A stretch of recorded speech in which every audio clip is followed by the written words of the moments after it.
Bonjour tout le monde, c'est Flo, Broadcom France. J'espère que vous allez bien. On se retrouve pour ce dernier brief de la semaine, celui du vendredi 19 septembre. Alors comme chaque fois les vendredis, je vais faire ce brief en deux parties. Une partie publique qui sera disponible sur YouTube et une partie uniquement à destination des membres d'Elite Investor, notre programme de suivi et de coaching. Donc n'hésitez pas, hein, comme d'habitude. Vous avez bien sûr accès sur notre application à tout un tas d'informations, ici des flash news, le canal public avec les discussions ouvert à tous. Et puis pour les personnes qui ont envie d'aller un peu plus loin sur ce marché, qui ont envie de se poser deux, trois questions, qui ont envie de connaître peut-être leur profil d'investisseur et d'être sans doute un peu plus profitable sur le marché des cryptos, eh bien, vous pouvez prendre un appel de coaching et nous rejoindre dans le programme Elite Investor. Donc, voilà, n'hésitez pas. Pour commencer les quelques news du jour, donc le Canada qui a saisi des cryptoactifs sur un exchange qui était très d'ogre. À voir, bah voilà, ils étaient accusés de faciliter le blanchiment de fonds.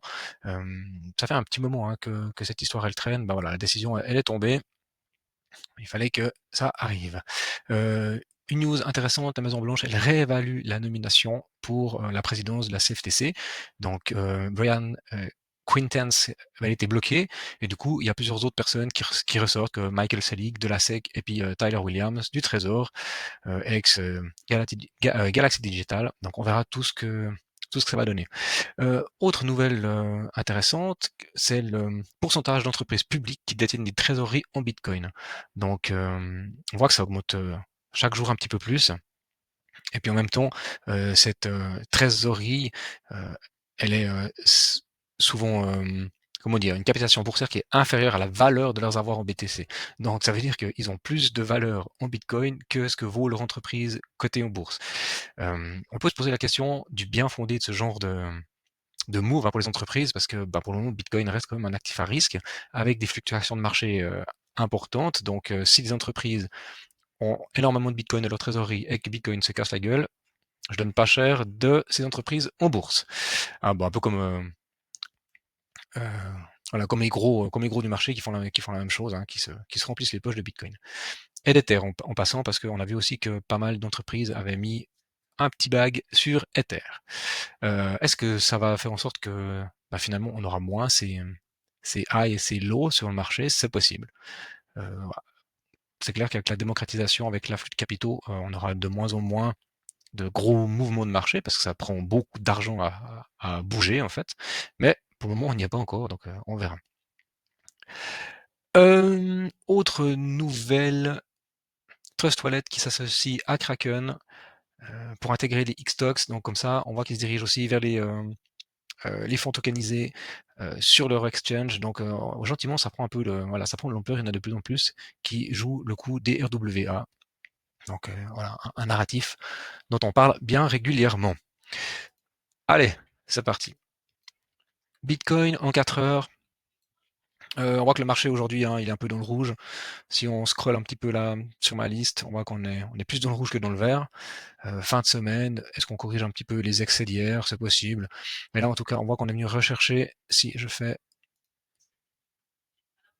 un FIB, on a cassé le premier arrêt du dernier move, donc sans doute qu'on va se retrouver entre 115 960 et les 115 430. En même temps, on a cette figure ici avec une espèce de rising wedge, donc on a une poussée et après une espèce de montée lente comme ça avec des zigzags. Ce genre de patterns, elles sont souvent corrigées à la baisse. L'extraction se fait souvent à la baisse. Donc qu'est-ce qu'on pourrait attendre d'un mouvement pareil si on prend depuis ici jusqu'en haut avec notre FIB, eh bien on voit que on avait une imbalance qui traînait ici, sans doute en daily ou je ne sais pas d'où elle vient. On va voir. Mais ben je ne sais pas d'où elle traîne. Mais toujours est-il qu'il y en a une qui traîne un petit peu, une petite par là, une petite ici aussi qui a été déjà pas mal travaillée. Mais on se retrouve du coup dans la zone de rechargement entre les 113 et les 112 000. Ok, bon d'abord il faudrait qu'on casse ce premier arrêt. Euh, on n'y est pas encore. Hein. Ce serait vraiment s'il y a un excès et puis un besoin d'aller chercher de la liquidité plus bas. Sinon, le scénario le plus probable, pardon, c'est un retour vers ce premier arrêt-là, autour des 115 200, avec voilà, peut-être une correction avant d'arriver enfin dans cette zone de short. on voit qu'on n'y est pas, hein. On est venu tester ici le 18, mais pour le moment, on n'y va pas. Moi, ça reste toujours une de mes targets, hein. Je me dis que si on doit venir chercher quelque part un retournement de marché ou une zone pour se faire peur, ce sera ici. Donc voilà, on est toujours entre les deux eaux, hein, entre cette zone de short là qui s'est fait casser et qui fait support avec le premier arrêt maintenant, et puis cette zone de short du dernier mouvement qui date du 13 août. Donc voilà, pour le moment, rien de plus à dire. On voit que les volumes sont pas très élevés, l'OBV il reste plutôt neutre.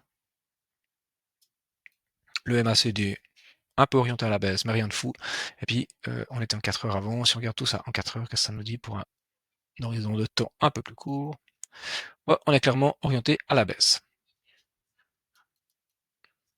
Le MACD aussi à la baisse, hein. On a même fait une divergence, donc ouais, c'est possible qu'on ait cherché un petit peu de liquidité plus bas. Et on va vite aller sur la heatmap, on va la mettre, on va l'actualiser.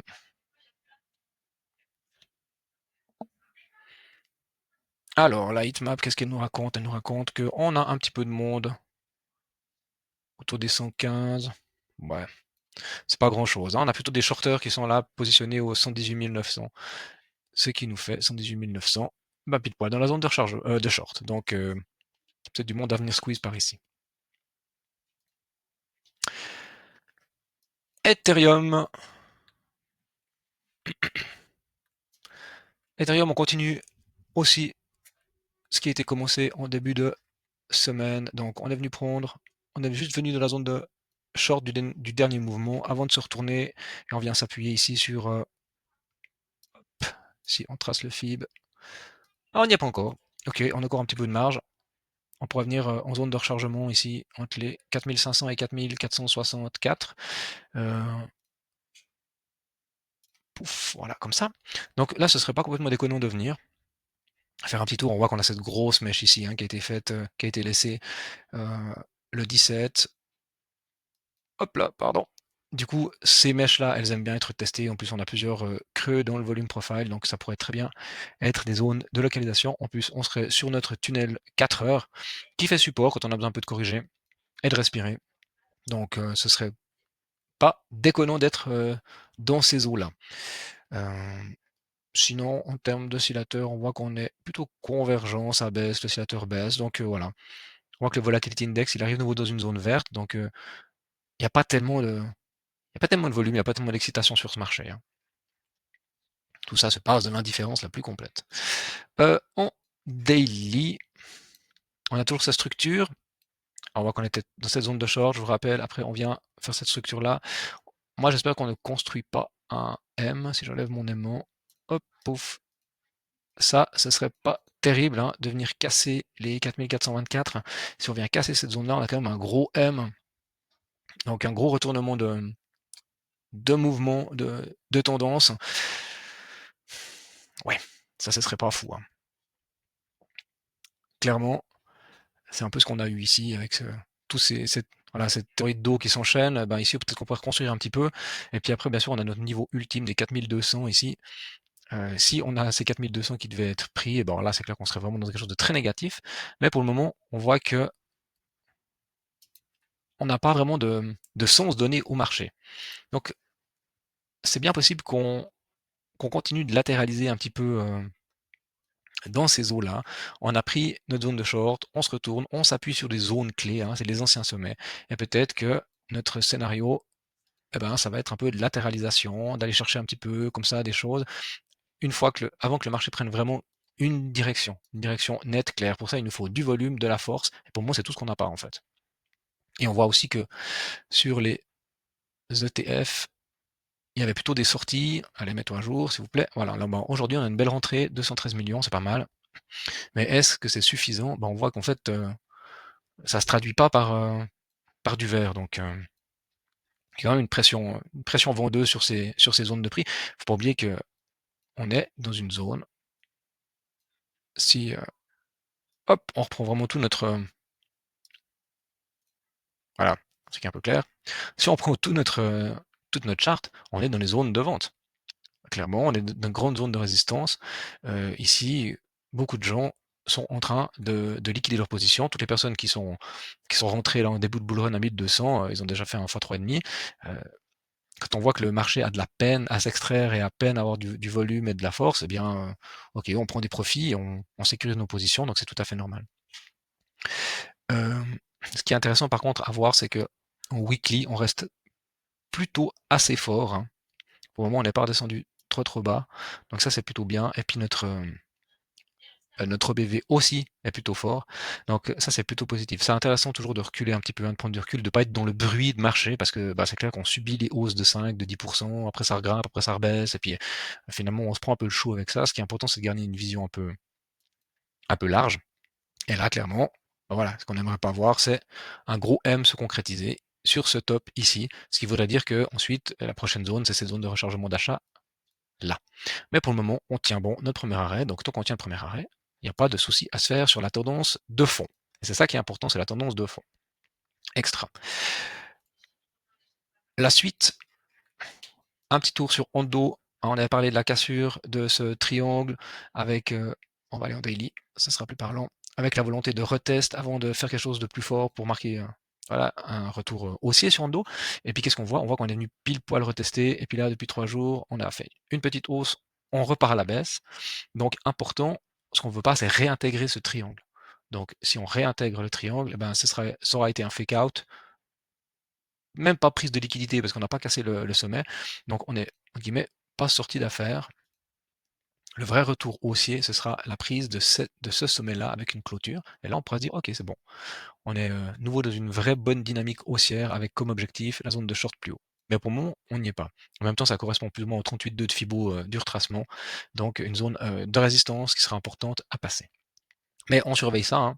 Si vous avez pris position à la cassure ou au retest, eh bien maintenant on veut que ça tienne. Donc on va essayer de suivre un petit peu, de suivre les stops, de regarder où c'est qu'on se positionne pour éviter d'être en perte, quitte à reprendre plus bas ou sur un autre mouvement. Ça arrive. Morpho, un projet qu'on aime beaucoup, qui est important, qui s'implémente dans plein de protocoles de DeFi. Vraiment, Morpho, sans doute un des principaux protocoles de DeFi pour ces prochaines années. On voit qu'il continue sa montée assez organique, assez bien. Pour le moment, on est sur des zones aussi assez clés. Là, on est venu toucher, s'appuyer sur le tunnel daily avant de repartir. Donc là, on a fait notre grand W, notre correction, on refait du W. Donc ça, c'est vraiment très positif. Et puis maintenant, ce qu'on aimerait voir, bien sûr, c'est venir chasser ce sommet des 2,85 pour venir travailler la zone de short qui se trouve là en haut entre 3,46 et 3,87. Mais on continue, on est sur ce canal, une espèce de canal, je ne sais pas si ça se trace, est-ce que ça se trace? On peut essayer. Ouais, on a plus ou moins une espèce de trendline comme ça avec un fake out ici à la baisse, mais on voit que ça s'appuie plus ou moins sur cette trendline. Donc on est assez propre. Et puis si on le prend, ouais, c'est pas terrible. On va pas commencer à faire trop d'approximations, mais voilà, autant que ça suit cette trend, puis finalement, qu'est-ce qui va faire office de support certainement et de repère, ça pourrait être notre tunnel de Vega Daily. Donc ça, c'est plutôt important. Ce qu'on va surveiller ici, c'est le retour dans cette zone-là des 2,63 à 2,45 qui sera notre prochaine zone de short. Donc pour les gens qui sont court terme, qui sont positionnés sur ces W-là, peut-être à la structure de retournement ici, hein, au breaker, quand on est venu inverser complètement avec le retest de la zone, ici il y a une position à prendre. Donc quand on a un plus bas, quand on a une bougie qui clôture au-dessus du plus bas précédent et qu'on s'extrait avec un retest, tac, ça peut être un setup de prise de position. Donc on voit qu'on est extrêmement bas, c'est des positions qui sont risquées avec un stop loss sous la structure.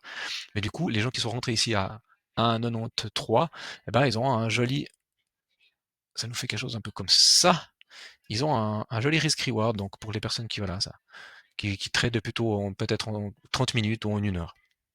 Mais du coup, bah, ces personnes-là, quand elles vont arriver dans la zone de short ici, elles vont massivement prendre leur profit parce que c'est tout à fait correct. Après, s'il y a de la force, ils vont sans doute laisser leur trade pour aller attaquer le sommet. Mais pour le moment, on n'y est pas, donc les choses se font les unes après les autres. Si on prend du recul On voit qu'on a nos W, nos creux, toc. À chaque fois, pour le moment, on garde notre théorie de dos qui est valide. Donc pour le moment, on a quelque chose qui est tout à fait correct ici sur Morpho. Par contre, alors vous voyez, les volumes, ils sont ridicules, hein. C'est assez impressionnant. Donc voilà, je voulais vous parler de ce truc-là, bio. C'est de la, comment on appelle ça, de la science décentralisée, de la DEXI, ouais, DEXI, un projet très low cap, hein. Mais bah, typiquement, on en parle souvent, je vous montre souvent des charts un peu comme ça, où c'est à plat pendant des mois et des mois, et tout à coup, ces trucs s'extraient de leur range. Donc on voit qu'il y a toute cette phase d'accumulation ici qui a commencé depuis le 15 avril jusqu'au 6 août, et tout à coup, on a une cassure, un retest avec l'extraction. Et puis là, on voit qu'on continue à faire des belles structures, donc c'est intéressant. Alors une fois de plus, c'est extrêmement risqué, il y a sans doute pas beaucoup de volume, je pense que c'est assez faible, ouais, 50-60 millions à peine, mais il y a sans doute, les order books sont donc sans doute très faibles là-dessus, donc il faut faire gaffe, parce que si on pose, s'il y a des grosses mains qui viennent, ça fait forcément très vite bouger le cours. Mais on voit qu'on fait du W dans du W dans du W, donc ce genre de truc, rapidement, se retrouve ici. Et puis après, si on devait faire, donc là on est à 0,17, et puis la prochaine zone c'est 0,28, donc on a déjà presque, allez, un 40% qui est imprimé. Et puis si on doit faire notre, on va le prendre là, on va pas être trop gourmand, et on prend pas la mèche complète comme ça aussi, on reste un peu prudent. Si on prend une extension de fibre, on voit que nos 1,618, ils sont déjà à 0, allez, 48,9. Donc une fois de plus, ça nous fait une très belle plus-value si on rentre à la cassure de ce genre de range là, pour ensuite jouer ces extractions, on est à presque du x3. Donc c'est le genre de petits projets qui peuvent, avec des mini-mises, faire du bien tout d'un coup à notre bilan. On m'a demandé si je pouvais analyser 01 Lab, donc DEAI. Très compliqué, hein, DEAI, mais regardez bio à quoi ça ressemble, hein. C'était bas, ça c'était tout à plat, tout à plat, tout à plat. Alors bon, bah là, il y a eu des histoires au sein de la structure, c'était compliqué. Donc voilà, sans doute ce projet se relèvera jamais. Mais par contre, eh ben, on voit que c'est à plat, que c'est à plat, que c'est à plat. Le jour où ce genre de truc, au lieu de faire des espèces de M puis de tenir son support, commence à faire des W comme ça, avec une petite montée peut-être, alors c'est très mal dessiné, peut-être que tout d'un coup on peut avoir ce genre de choses là. Maintenant, est-ce que je mettrais de l'argent sur ce projet-là? Moi, pas du tout. Et si vous en avez en portefeuille, eh ben c'est vrai que c'est compliqué. Parce que bah, au bout d'un moment, il faut accepter de prendre sa perte. On a pris une brossée, et ben ok, on accepte. C'est clair que si vous êtes rentré à 0,96, ça va faire mal. Mais peut-être qu'il n'y a pas d'autre choix. Et puis en même temps, si vous arrivez à sortir 50$, bah, c'est 50$ que vous pouvez mettre ailleurs. Parce que si vous espérez attendre un retour en zone de rechargement et puis faire votre, allez, on prend une cassure ici, aller faire un x2 pour finalement en sortir que 100$, est-ce que ça vaut la peine d'attendre? Je suis pas sûr. Je ne suis pas certain. Donc voilà un petit peu pour aujourd'hui. Moi, j'ai pas grand chose d'autre pour aujourd'hui. J'ai pas tellement, on m'a pas fait de demande d'alt particulière, mis à part d'ail. Donc, moi, je vais m'arrêter là avec le live public. Et par contre, je vais continuer avec les membres Elite Investor. Donc, une fois de plus, n'hésitez pas à nous rejoindre, à prendre votre appel de coaching. L'appel est gratuit, ça dure une vingtaine de minutes, on fait le point, on regarde un petit peu quels sont vos besoins, vos envies, et si d'aventure ça vous intéresse, après, vous pouvez vous engager avec nous et nous avec vous, et comme ça, on finit cette fin de bull run ensemble. Voilà, voilà. Du coup, moi je vous souhaite un excellent week-end et on se retrouve lundi pour un nouveau brief. Allez, bon week-end, à bientôt.